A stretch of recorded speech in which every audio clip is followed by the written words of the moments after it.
أعوذ بالله من الشيطان الرجيم.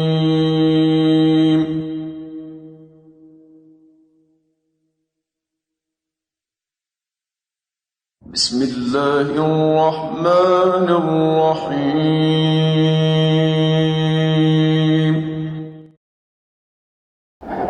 نحمده ونصلي على رسوله الكريم أما بعد فأعوذ بالله من الشيطان الرجيم بسم الله الرحمن الرحيم إن الله وملائكته يصلون على النبي يا أيها الذين آمنوا صلوا عليه وسلموا تسليما اللهم صل على سيدنا شفينا حبيبنا مولانا محمد بارك وسلم.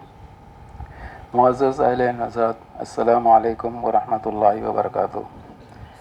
الحمدللہ ہم اللہ تعالیٰ کی توفیق سے اور نبی رحمت صلی اللہ علیہ وسلم کے نعرین پاک کے تصدق سے صبا اور عشرہ کی دوسری اور اصول دیکھنے کی کلاس میں حاضر ہیں. پچھلی کلاس میں ہم نے فتح اور تقلیل کے بارے میں ایک قاعدہ دیکھا تھا کہ ورش رحمۃ اللہ علیہ کے پاس کن کلموں میں فتح اور تقلیل ہوتی. اس میں جو پہلی چیز دیکھے تھے وہ ایسے کلمات جو ذوات الیا کہلاتے ہیں. ذوات الیا یعنی آسان تعریف میں ایسا کلمہ جس کے آخر میں یا ہو اور اس کے ما قبل حرف پر کھڑا زبر ہو. جیسے مثال کے طور پر موسیٰ، تو یہ یا والا حرف ہے، کلمہ ہے، اس لیے اس کو ذوات الیا بولتے ہیں. تو ایک قاعدہ ان کا یہ ہے کہ ہر ذوات الیا میں ورش رحمۃ اللہ علیہ فتح اور تقلیل سے پڑھتے ہیں.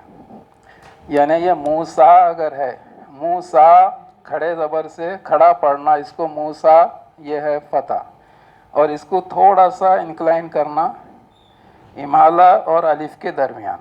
یعنی امالہ اگر ہے الف اور یا کے بیچ میں ادا کرنا، یعنی منہ سے، جیسے حفص رحمۃ اللہ علیہ کے پاس مجریہا، تو اس طرح یہ امالہ ہے.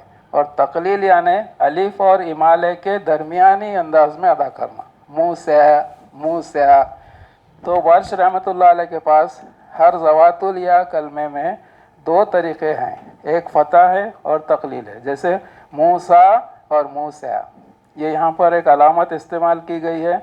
یہ کھڑا ایرو اگر ہے تو اس کو کھڑا پڑھنا ہے موسیٰ، اور یہ پیچھے بتایا ہوا ایرو ہے تو یہاں پر تقلیل سے پڑھنا موسیٰ. اس کے بعد کچھ ایکسیپشنز بھی ہے جس میں ہم ایک ہی یہاں پر ایکسیپشن دیکھ رہے، وہ یہ کہ ایسی 11 صورتیں ہیں جن میں ان کی ہر آیت کے آخری حصے میں ذوات الیا آیا ہے. تو ایسے ذوات الیا جو ان صورتوں کے آیتوں کے آخر میں آیا ہے، اس میں ایکسیپشن یہ ہے کہ ورش رحمۃ اللہ علیہ وہاں پر فتح نہیں کرتے، صرف تقلیل کرتے. جیسے والضحیٰ کا جو سورہ ہے تو یہاں پر والضحیٰ اور والضحیٰ ایسا دو نہیں پڑھیں گے، بلکہ صرف والضحیٰ، صرف تقلیل سے پڑھیں گے.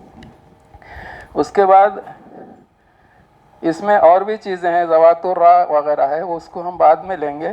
ایک اور چھوٹی چیز یہاں پر لے لیتے ہیں کہ ہم نے اس کے پہلے مد بدل کا قاعدہ دیکھا تھا. یعنی ایسے کلمات جس کے اندر مد اصلی کی وجہ سے دو حرکت پڑھا جا رہا تھا. الف سے پہلے فتح ہے حمزہ، یا سے پہلے حمزے کو کسرہ ہے، اور واو ساکن سے پہلے حمزے کو پیش ہے. تو ان میں ہم آمنا، ایمانن، اوتمن، یہ دو حرکت جو پڑھ رہے ہیں، یہ اس کے اندر ورش رحمۃ اللہ علیہ کے لیے مد بدل ہوتا. تو مد بدل میں ورش رحمۃ اللہ علیہ کے پاس 3 طریقے ہیں، یعنی قصر، توسط اور طول. یہاں پر ہم نے 2، 4 اور 6 لکھے مد میں. تو اس کو آمنا، آمنا، آمنا اس طرح پڑھیں گے. ایمان، ایمان، ایمان. اوتمن، اوتمن، اوتمن. تو یہ مد بدل کہلاتا ہے. اسی کے ساتھ ایک چھوٹا اور قاعدہ ہے، نقل حرکت. نقل حرکت یعنی ایسے 2 کلمے یا ایک کلمہ بھی اگر ہے جس میں حرف صحیح ساکن کے بعد اگر حمزہ اصلی آ رہا ہے تو حمزہ اصلی کی حرکت وہ صحیح ساکن حرف کو دے دیں گے اور اس کو وہاں سے ادا کریں گے. جیسے یہاں پر من آمنا، یہ نون ساکن ہے اور یہاں پر حمزے کے اوپر کھڑا زبر ہے، تو یہ کھڑا زبر ادھر چلے جائیں گا نون پر، تو یہ ہو جائیں گا منامن، منامن۔ اسی طریقے سے یہ ہے قد افلح، تو یہ ہو جائے گا قد افلح، قد افلح۔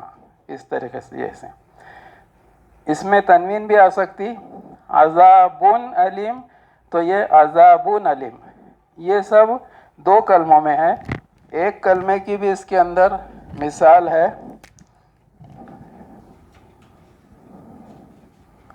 الآخر۔ اب یہ لام ساکن یعنی حرف صحیح ساکن، اس کے بعد حمزہ، تو یہ الآخر کو الآخر پڑھیں گے، اس کی حرکت ادھر جائیں گی، الآخر کی جگہ الآخر۔ پھر تیسری اور ایک چیز یہ ہے کہ ایسی کلمات جس کے اندر مد بدل بھی ہے اور نقل حرکت بھی ہے، تو وہاں پر وہ دونوں چیزیں مل کی پڑھے جائیں گی۔ جیسے اب یہاں پر من آمنا ہے، تو یہاں پر مد بدل بھی ہے، نقل حرکت بھی ہے، تو اب اس کو دونوں ملا کے کیسا پڑھیں گے؟